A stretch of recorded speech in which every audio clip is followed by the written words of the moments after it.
I never imagined I'd share this story publicly. For years, I lived behind a smile, quietly carrying the weight of a marriage that looked whole, but was breaking me from the inside out.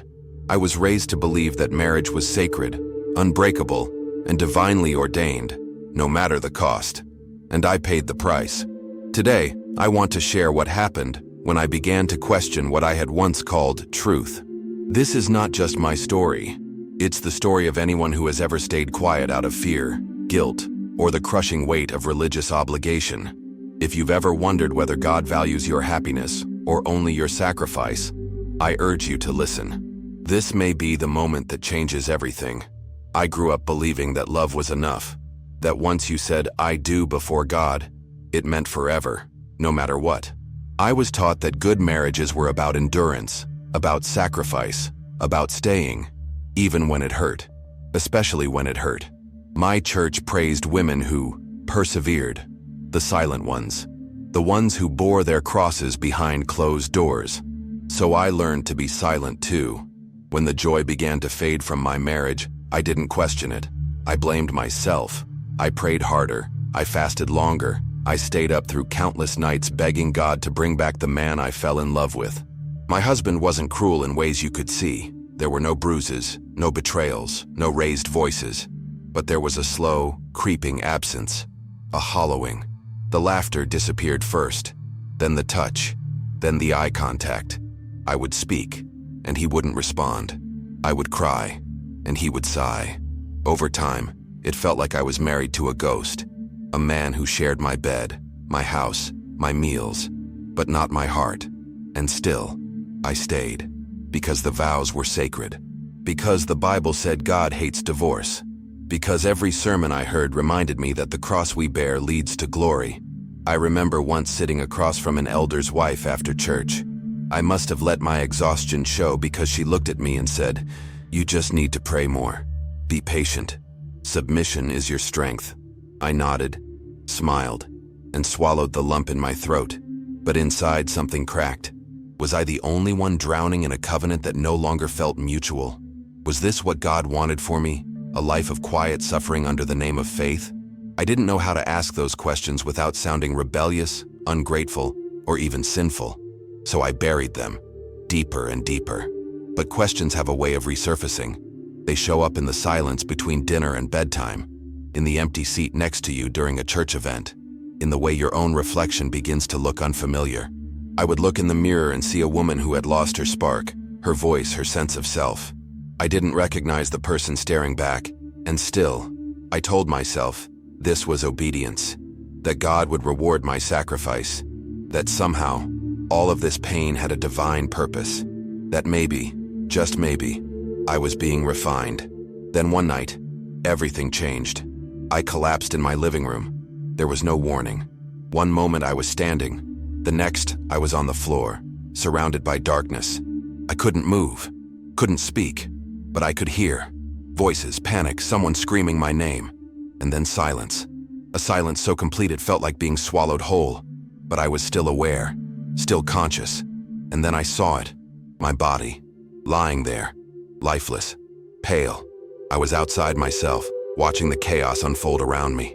And yet I felt peace, not fear, just stillness. As I drifted further from the scene, I felt something pulling me, a force I couldn't resist. I began to see things, shadows, figures, whispers I couldn't understand. And then out of nowhere, a presence, a light. It didn't blind me, it embraced me. I knew I wasn't alone. And then a voice, clear, powerful, familiar, but not earthly. It spoke my name, just once. And in that moment, everything stopped. All my questions, all my fears, everything I had buried came rushing to the surface. I wasn't ready. I didn't even know what I believed anymore. But I listened. The voice asked me one thing: "Why are you afraid?" And I broke. Tears I didn't even know I'd been holding back poured out of me. I wanted to scream, "Because I don't want to disobey you. Because I don't know what's right anymore. Because I've spent my whole life trying to be a good Christian woman and I'm still so empty." But I couldn't speak. The voice already knew. It didn't condemn me. It didn't scold me. It waited, patient, gentle, kind. And I realized something in that moment. God wasn't angry with me. He was heartbroken for me. He didn't speak in scriptures or doctrines.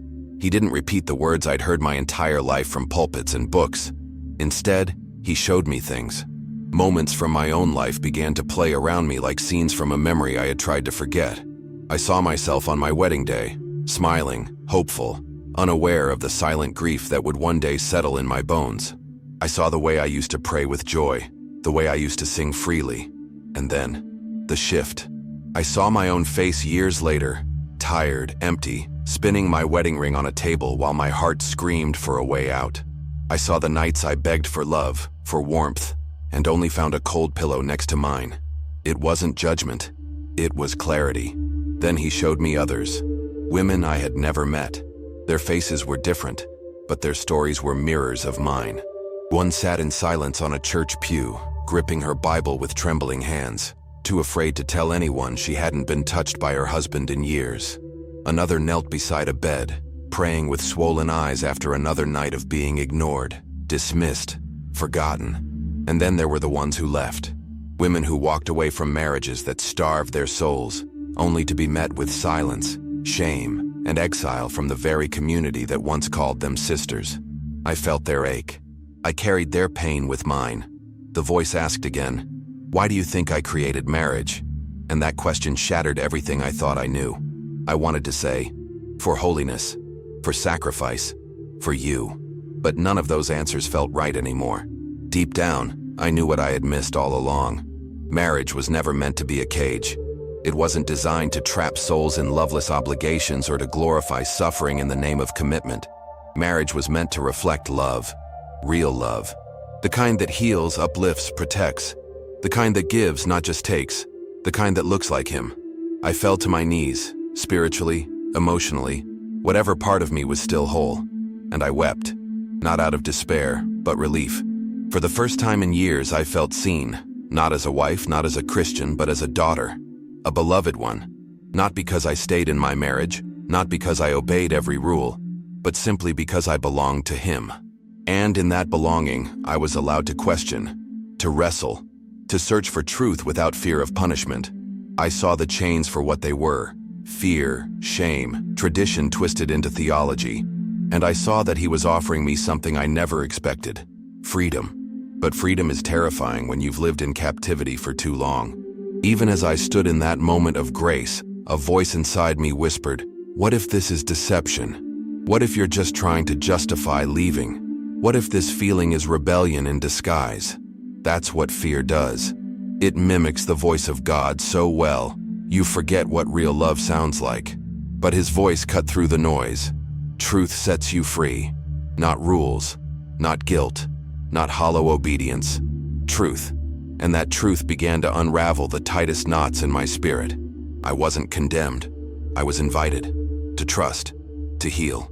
To begin again. Then came the hardest question of all. A whisper, deep within me. One I had never dared say aloud. If I leave, if I start over, will I ever be loved again? And more than that, will I still be loved by you? That was the real fear, wasn't it? Not being alone, but being outside his will. Condemned not by men, but by God. But the silence that followed wasn't rejection. It was weighty, holy.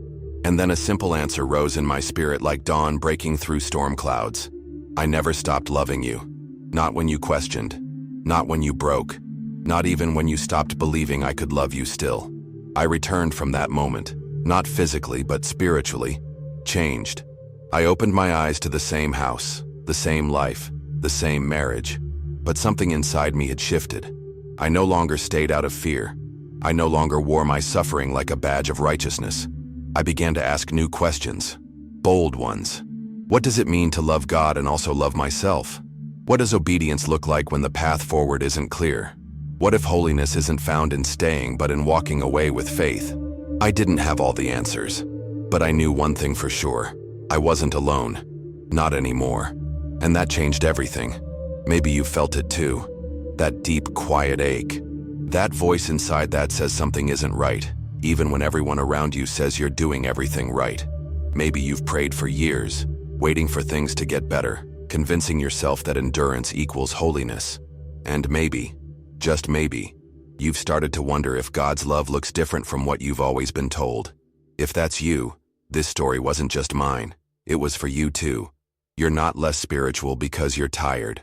You're not less faithful because you have questions. And you're certainly not unloved because your marriage is broken. God doesn't call you to be a martyr to misery. He calls you to life, to truth, to freedom. If you've been carrying guilt, shame, or fear over the possibility of leaving a dead marriage, I want you to hear this clearly. Your value is not in your suffering. It's in your soul, and your soul is precious to Him. I'm not here to tell you what decision to make. That part is between you and God.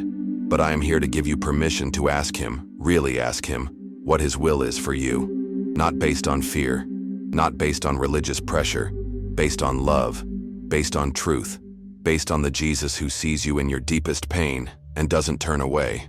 Don't let anyone speak for Him louder than He speaks to your heart. If this testimony spoke to something in you, don't let it end here. Subscribe to this channel and follow Jesus into deeper truth. We're building something here, a space for hard questions, honest stories, and spiritual clarity. You don't have to walk this road alone anymore. Click that subscribe button, turn on notifications, and share this message with someone who needs to hear it today.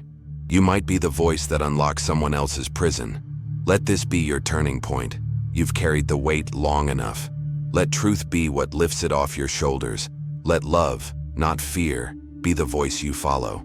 And if you're standing at the edge, unsure whether it's okay to start again, I want you to remember, God's mercy is not limited by your past. He is not shocked by your pain. He doesn't need you to pretend. He just wants your heart. Thank you for letting me share mine with you. You have no idea how much it means to be heard, to be seen, by someone who understands.